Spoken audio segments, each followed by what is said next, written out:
XXX is a celebration of 30 years, as is implied in the title. It's the third album that we've made since we've been back together. Well, I think we're looking at 7 years we've been together as the original members of Asia. So this is the third studio album. It's a little bit like how we made the previous album, Omega. I think, you know, we try and put something new out rather than just regurgitating the old classics. Because 2012 is 30 years, there is an anniversary that is quite significant.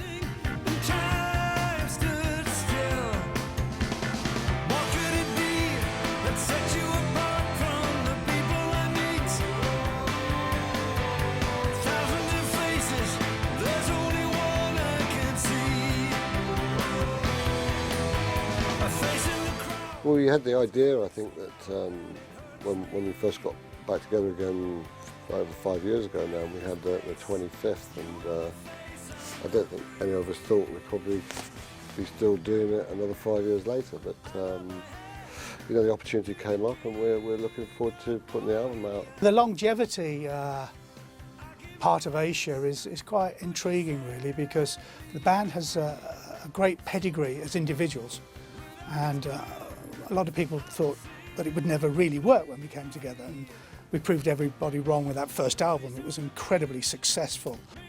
You know, the 4 individual members have got such distinctive styles that when you put the 4 of us together, that's what really makes the sound of Asia. And I think that, you know, however you know, whatever way you look at it, it always comes out sounding, you know, as a sort of an Asia sound. I think it's just the chemistry of the 4 members.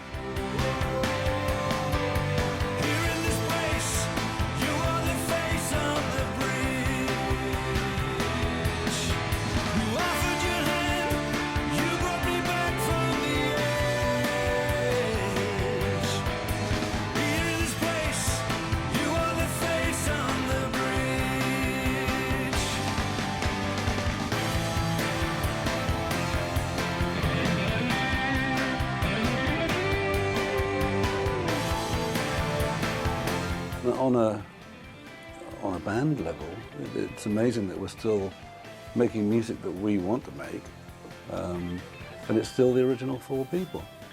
That is almost unique. There are other bands. I think you two have been going in with the same 4 people for slightly longer, but it's not commonplace at all. It's very unusual, and I think that that shows a good attitude from all of us, really, that we accept each other as we are. Now, we don't try and change anything about, you know,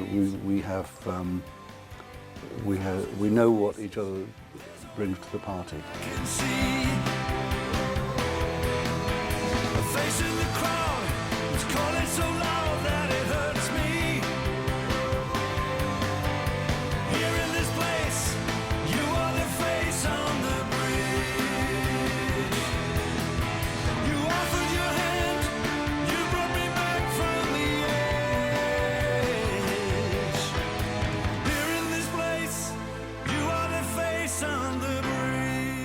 I think what's happened to us now is that we've done more work in this period than we got the chance to do together in the initial period. Obviously, the initial period was a majestic, eventful, spectacular rise to fame for a group. You know, like Asia didn't exist, and then suddenly, you know, we were right up there. So that was really, really exciting. I mean, it took our breath away. Because of what we've done before and the success that we've had collectively, I think you're sort of looking at something which spells out longevity, and the band really has gone from strength to strength year after year. Saying that, you know, there's still a ton of things left for us to do. You know, if we wish to do them, that's for sure. And this being the 30th anniversary is just a marking of a moment in time. It's not the end of anything. It's not the beginning of something. It's just us carrying on doing what we do, and it's great that we can actually have a 30th anniversary collectively. It's a celebration of 30 years in the life of a band. You know, we were apart for a long time. Since we've been back together again in 2006, we've recorded 3 full studio albums and done 2 concert videos, which is more than we did really in the time when the band was originally together. So we're making up for lost time, really. It's great that we've still got that together and that we're still, we're still enjoying playing even 30 years on. The process of making any record is always different from the next record or the last record. I can't think of any albums that have been done exactly like this, but it's similar to the way we did Phoenix and Omega, where initially for me I collaborate with Jeff first of all, and we sit around, we listen to lots of tunes. He's got a few that John and him have been working on, I've got some I've been working on. We kind of kick them around a bit, see what we can collaborate, see some areas of collaboration. The songs can come from any kind of inspiration, really. Sometimes, well, people ask me, how's a song written? I have no idea. There are as many different ways of writing a song as there are songs, from my experience. The idea can happen to you any time. It can be lyrical or it can be melodic for me. And when it happens, I have to get it down. I have to put it down into my phone. And people think I'm completely mental if I'm standing on. One instance recently was when I was standing on a ferry going from Denmark to Sweden, and I just had to write the germ of an idea down, because 5 minutes later it's gone. I've lost it. If I scribble it down onto my phone, then I've got some idea of what it is when I try and construct the song out of it. When the idea's down, Jeff and I will work on the music, then the kind of the laborious/joyful process of writing the rest of the story goes into the song, and that takes time. For me, that's not just that's perspiration rather than inspiration.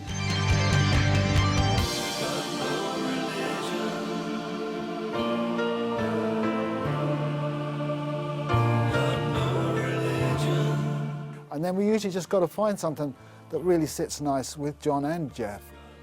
Things would be laid down as a demo, then they'd be revisited and changed, and then we'd finally decide to put the drums on the tracks, and each track would be done in a similar way. Then the lead guitar would follow, and obviously then all the voices and would go on at the very end. There'd always be a guide vocal and things. Basically the format for making the album has been pretty much the same over the last 3. Right. Oh dear. Here I am. Okay. More bass.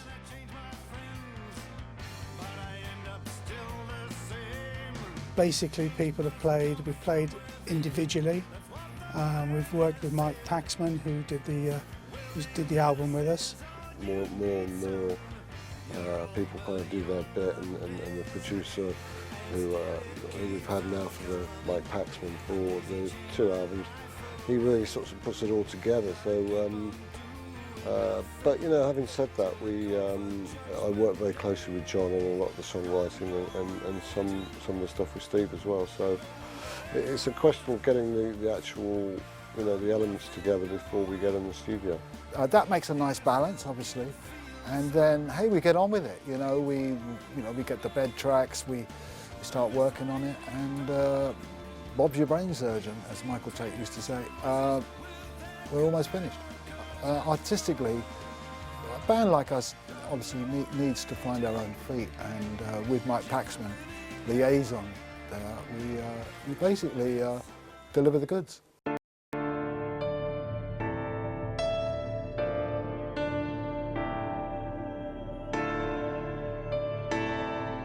The artwork is by Roger Dean, who's done all of our sleeves so far. Fantastic artist, and he's recreated the original dragon from the first album in 1982. It's a different colour, and he has a slightly different attitude this time. I'm talking about the dragon, not Roger. Roger always had attitude. Roger Dean has had a long association with the band, and it seems to be something that's worked for us over the years. He's back in again, obviously, and he's done the artwork for the new album. The very first album that he did for us, which was a very successful album, that was a great piece of artwork and everybody enjoyed that. And all the artwork that he's done over the years has worked incredibly well. The piece of artwork that we have on this is possibly one of his very best, I would say. The cover is reminding you of what the band was 30 years ago. We've upgraded quite a lot. The music is definitely has been dragged into the 21st century. But the elements, the key elements of our music are still the same. There's quite a big sprinkling of my personal stuff in there. I had a triple bypass about 5 years ago. And ever since that kind of changed my attitude towards life quite a lot. In that it really is just one day at a time. I have no idea what's going to happen tomorrow. So I have to look at the world as if my glass is half full rather than half empty. If I look at a situation, I've got to take the positive out of it. So that inevitably coloured the way that I look at music and what I say when I put a song down.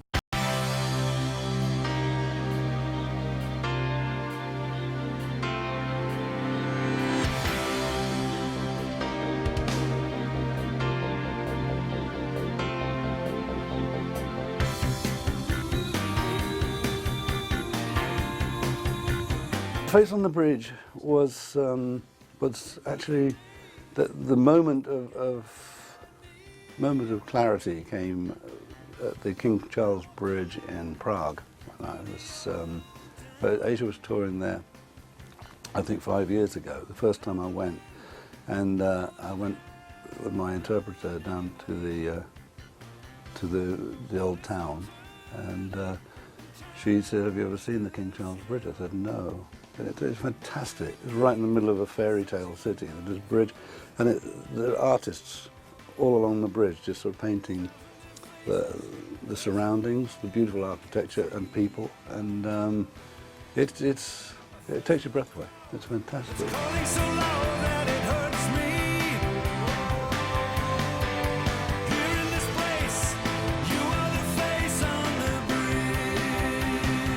Well, I think we, when I write with John, because it's a song that John and I wrote, I think we always tend to work in a very similar way, and that is that he has an idea for a section, and I have an idea for a section, and we literally put the two together.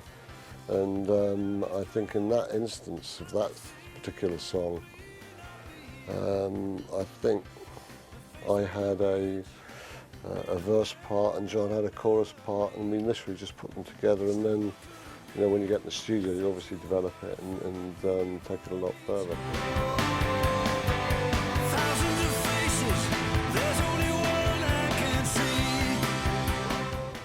Well, when we're conspiring to write a song, the ideas come from, we don't discount anything. Anything is possible in the initial stages of writing. So when Jeff suggested Faithful, I kind of thought, oh no, it's a little bit cheesy, it could get ultra cheese. We spend maybe,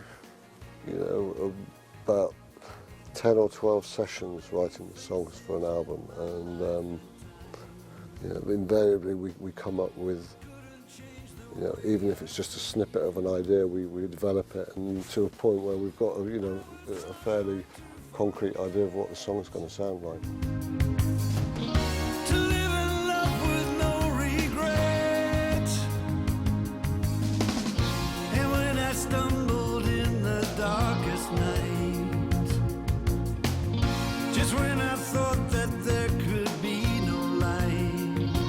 I'm writing away, and I can't get away from Faithful. Faithful's already etched, on the grey matter. So I tried to write the lyric in the least cheesy fashion, and actually, it almost wrote itself. It's a simple, very, very simple, straightforward love song with a very simple message. We also have an acoustic version for the bonus track on the record, And when you hear it acoustically, you actually hear the bones of the song, and it's beautiful. Actually, it really turned out well. I'm really pleased with it.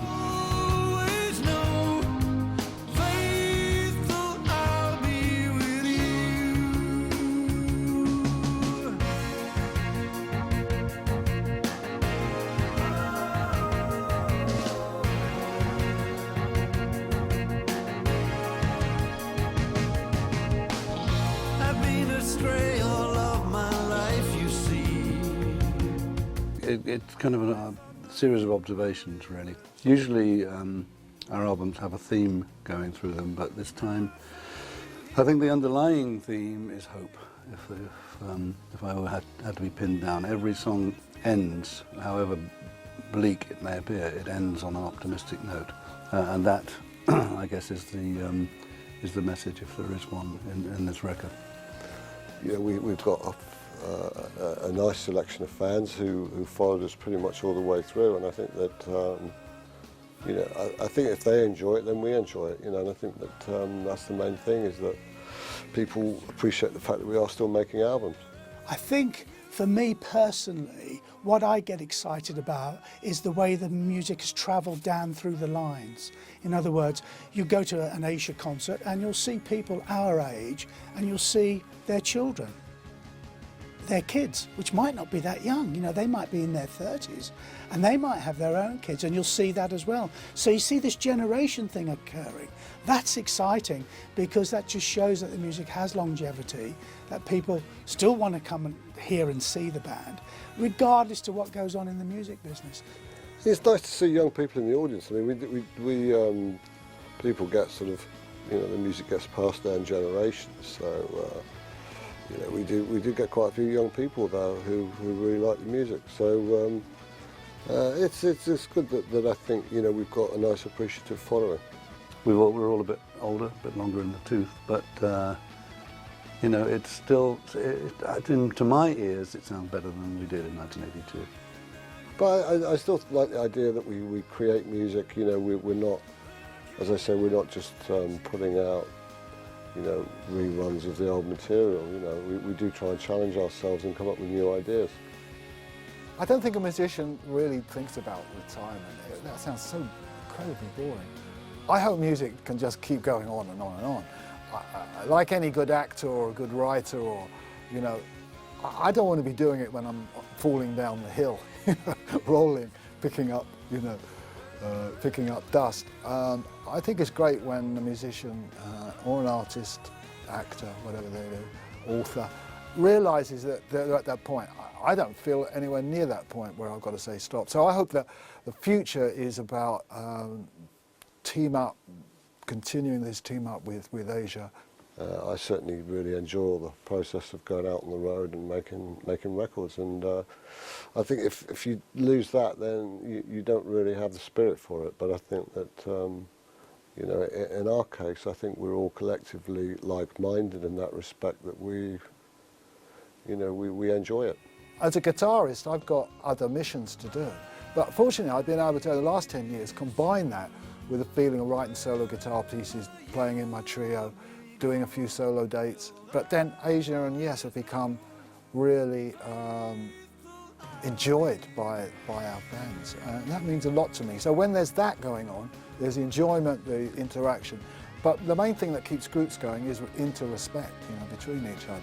So while that lasts and we can keep ourselves organised, you know, I'd like to keep playing. It's there for pleasure. It's there for just to say hi, you know, we're back and we're playing again, and it's a new product, and the messages for the individuals are there for them to take out of it what they want. That's what it's all about. It's about having a lot of fun, and if there's something in there for you, that's great.